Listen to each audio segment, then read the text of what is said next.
everyone, I'm Paige Abbott and I'm a registered psychologist at Health Upwardly Mobile in Calgary, Alberta. And each week I do a weekly recovery message, and this week's message is on the topic of the most excruciating, painful situation, which is, drumroll, traffic jam. Might be a bit of an exaggeration. Obviously, there's much more difficult, challenging, and painful situations that people go through. But while I was sitting in a traffic jam yesterday, it was really interesting to look around and just see the reactions of the people around you.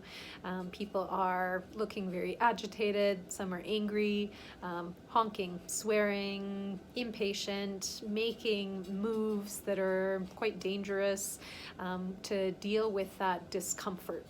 And what makes the traffic jam so uncomfortable? I think certain elements are that we have no information. We don't know what's ahead. We don't know how long it's going to take. We really don't know what the future is going to hold. And there's an inconvenience factor. There's a frustration that our plan, our expectation has been thrown off course. So how do we deal with a traffic jam? Well, various people find different ways of coping. Some of the ones I mentioned before, I would say, are more the dysfunctional ways of coping. Throwing a fit, swearing, honking, cursing, pulling dangerous moves, ultimately really isn't going to get you out of that situation any quicker or any differently, and may actually cause some issues or consequences itself. I think a lot of the time what can be most helpful is to have more information. So some people will try and figure out what's going on, where is the issue, and then they can start to estimate in their minds how long they'll be in that situation. So in those experiences where there's unknown, we can do our best to try and find out information to the best of our abilities.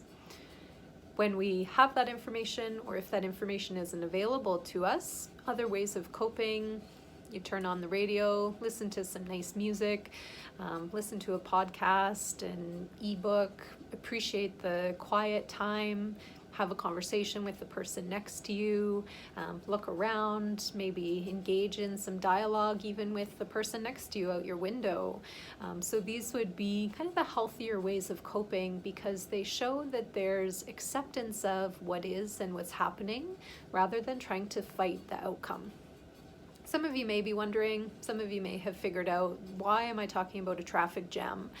This really isn't a major thing in people's day-to-day lives.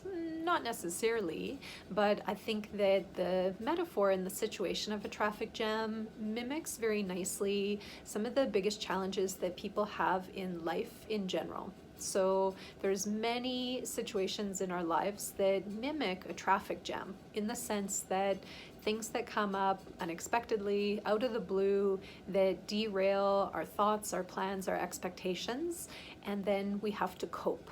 So mental health really is reflected in these situations of the traffic jam.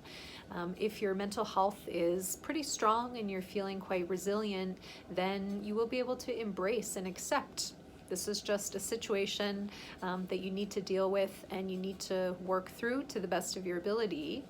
Whereas if your mental health is poor or you're struggling, there will be that fighting, that lack of acceptance, and that anger that comes up when we're feeling helpless, rather than on the other side when we're feeling powerless, which is the acknowledgement and acceptance that you've done what you can, and now the rest just needs to be and exist and unfold as it will.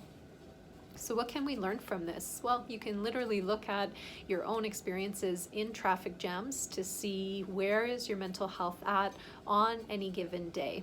If you're noticing that agitation or that frustration, look at your expectations, look at your attachment to outcomes, look at where you are with spirituality, with acceptance, with letting go. And if you find that you're able to be calm, be accepting, stay in process, then congratulate yourself to acknowledge and appreciate that whatever you've been doing to take care of yourself is having benefit, and it's showing in these moments that can be very, very frustrating and very challenging. So we can use these day-to-day incidences like a traffic jam to give us information about where we're at on a broader level, but they can also be helpful metaphors or tools to look at the common stumbling blocks that people come up against as they move forward in their mental health journey. So I wish you all an ongoing journey of acceptance, letting go, detachment from outcome, and being able to stay in process, because ultimately these are the tools and the states of being, the ways of thinking that really benefit people's mental health. So I encourage you to let go, stay in process, and connect with what is rather than what you think should have been. I wish you the best in your ongoing journey of health and recovery. Bye for now.